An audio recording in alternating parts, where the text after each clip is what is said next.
जो हमारी संपत्ति है, मेरी इजाजत के, मेरी मंशा के, मेरी सहमति के बिना सरकार नहीं लेगी।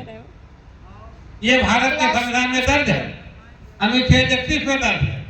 लेकिन जब सरकार ने कहा कि तुम्हारे सहमति की जरूरत नहीं है, तुम्हारे अनुमति की जरूरत नहीं है, तुमसे बात करने की जरूरत नहीं है, केवल हम तुम्हारे संपत्ति का मूल्य निर्धारण करेंगे और पैसा आपको हम दे देंगे, ये तय हुआ और हमने साथ स्वीकार कर लिया। क्यों? उसका फल आज हम भोग रहे हैं।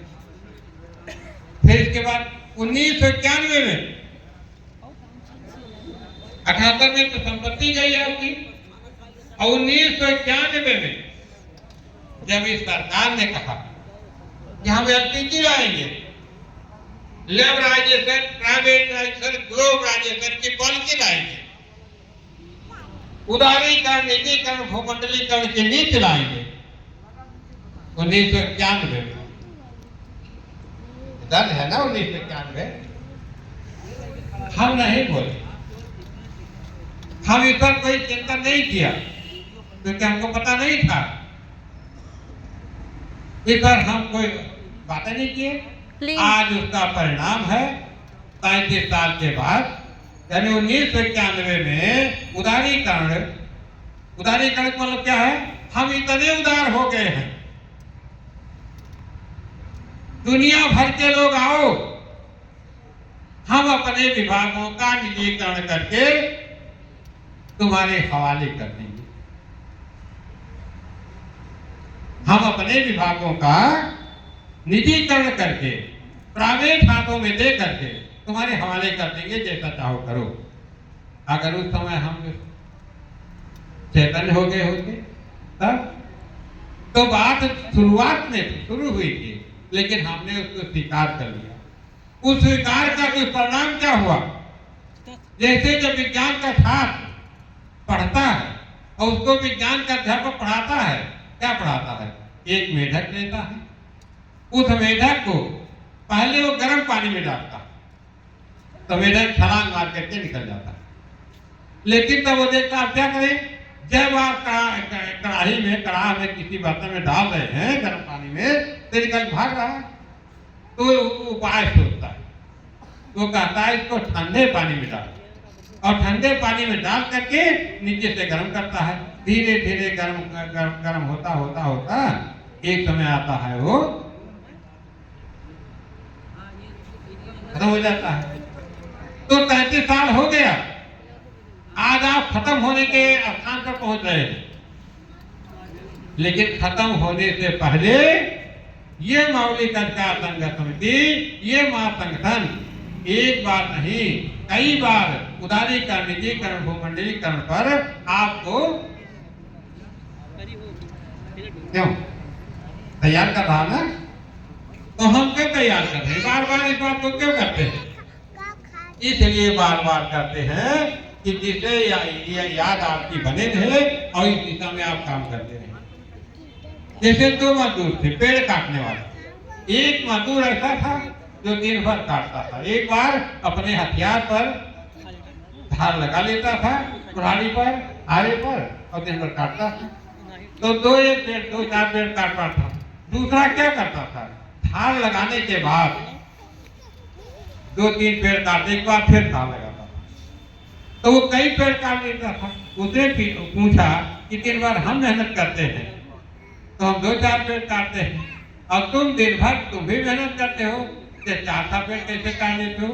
कहा भाई मेरे काम करने का तरीका अलग है। तुम एक बार हथियार पर धार लगाते हो और दिन भर काटते हो, और हम हथियार पर कई बार धार लगा करके काम करते हैं तो ज्यादा पेड़ काटते हैं। तो ये जो संगठन है, ये जो आपका नेशन है, जो प्रशिक्षण है, आपने देखा होगा माँ संगठन प्रशिक्षण शिविर लगाता है, बार बार लगाता है। तो लोग कहते हैं अरे माँ आपके कैडर में क्या जाए, बार बार वही बात पढ़ाई जाएगी।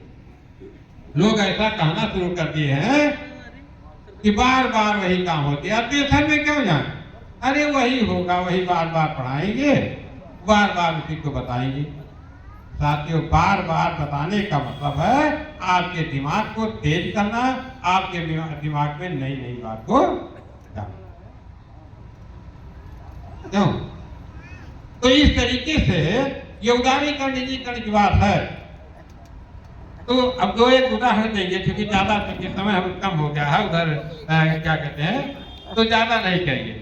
मेवालाल जी बहुत हंस रहे हैं, मेवालाल यादव जी हंस रहे हैं।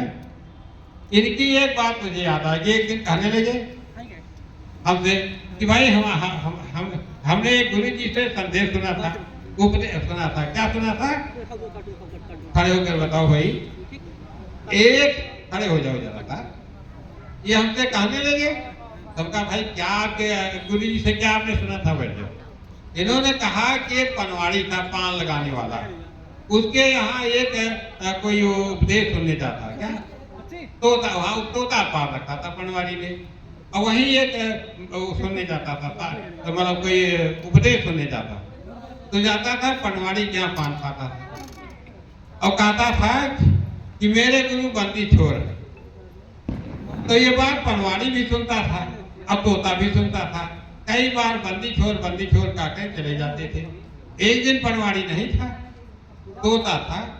तो उन्हें कहा ये बताओ, तुम्हारे कहते हो कि हमारे गुरुजी बंदी छोड़ है, तो ये पूछ लेना कि भाई पनवाड़ी के यहाँ एक तोता पिंजरे में बंद है, उसकी बंदी कब छूटेगी, कैसे छूटेगी, ये बात मुझे बता देना।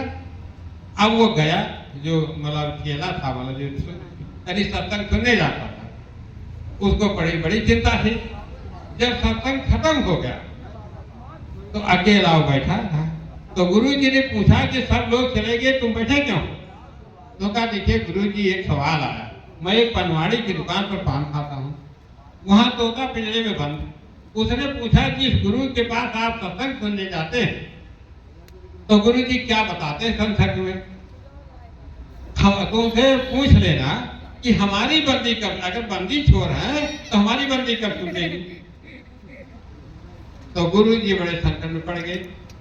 थोड़ी देर शांत रहे, सवाल किया कि हमारी बंदी कैसे छूटेगी?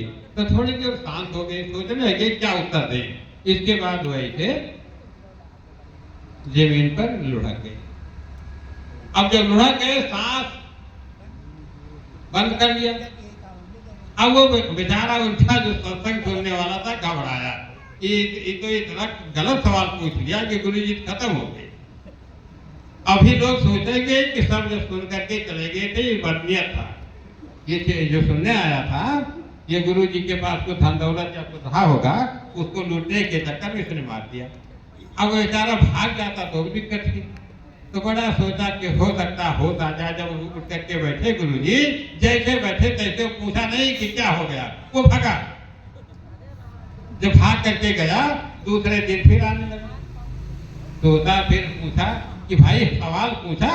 कहा भैया हम ऐसे सवाल तो नहीं पूछेंगे, तुम्हारा बड़ा खराब सवाल है।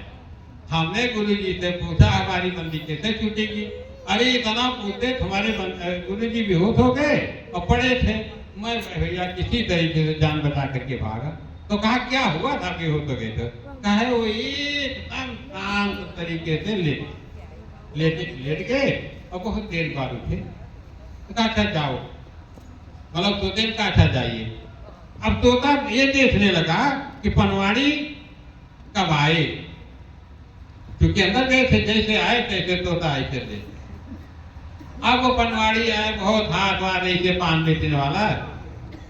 वो कहा ये तो बड़ा दुख हुआ बहुत, हमने तोते को खिलाया पिलाया तो तोता बेहोश हो गया, क्या होगा? झट से बाहर निकाला और ऐसे ऐसे करने लगे। कहे यार होश नहीं आ रहा, लाओ इसे कुछ पानी वाली इसके ऊपर फेंके, बस होता है। ऐसे पनवाड़ी पानी ला गया, पानी लाने गया, तोता फुरते उड़ गया, बंदी छूट गई। तो साथियों, कहने का मतलब है आप प्रशिक्षण में आइए, आप कैंपों में आइए, आप ध्यान लगा करके सुनिए। कोई ये जरूरी नहीं कि हमें आपको अच्छी बात बताएं। यहाँ मन से बोलने वाला कोई भी व्यक्ति आपको अच्छी बात बता सकता है जो आपके जीवन में परिवर्तन और आप भी जा करके लोगों को बता सकते हैं, परिवर्तन आ सकता है। तो साथियों, हम पुरानी पेंशन और नई पेंशन, आज पेंशन की बात चल रही है, हम पेंशन पटरी के लिए परेशान हैं कि कैसे पेंशन मिल जाए। क्यों? और उसने क्या कर दिया है, अरे वो कहेगा न रहेगा बांस न बजेगी बांसुरी, हम विभागे पे देंगे तो पेंशन पट्टे लेकर बैठे रहो। क्यों? यही हो रहा है, बिक रहा है, बन रहा है। रोको, आपके विभाग बने रहेंगे। जैसे अनंत राम यादव जी बोल रहे थे, आप जानते हैं 450 बच्चे इनके विद्यालय में हैं, सरकारी विद्यालय है, अकेले अध्यापक हैं, कैसे पढ़ाएंगे? आप लोग सवाल कीजिए। यानी 6, 7, 8 3 कक्षा है, 6, 7, 8 3 कक्षा है, अकेले अध्यापक है। क्यों? बोलो भाई, खड़े हो ना। आप बोलो कैसे पढ़ाते होंगे? सवाल खड़ा नहीं खड़ा है। तो ये बात, यानी एक साल नहीं, एक दिन नहीं, 2 दिन नहीं, कई साल, कितने साल पढ़ा रहे? 18 से 17 से, और क्या है, 24 है। क्यों? 7 साल हो गया। तो जब 7 साल हो गया तो इसको हमें बताना चाहेंगे, सबका त्रयंचा कुशल से वार्ता। ये है ना, कुछ लोग कहते हैं भाई कोई गिनती बता दो, हम आपका सब उत्तर बता देंगे ना। तो इसी तरीके से अब देर लगेगी उसमें, सबका त्रयंचा 7 साल हो गया, कुशल की वार्ता। अरे परिवर्तन के लिए पढ़ो, सब जगह बात हो रही पुरानी पेंशन, पुरानी पेंशन, पुरानी पेंशन। अरे पुरानी पेंशन क्या, विभाग बताओ ना, विभाग बचाने के लिए। संविधान का अनुच्छेद 43 क्या बोलता है? अनुच्छेद 43 कहता है प्रबंधन में श्रमिकों की भागीदारी। तो श्रमिक कहाँ होते हैं? लेबर कहाँ होते हैं? ये होते हैं। दूसरी लड़की थी।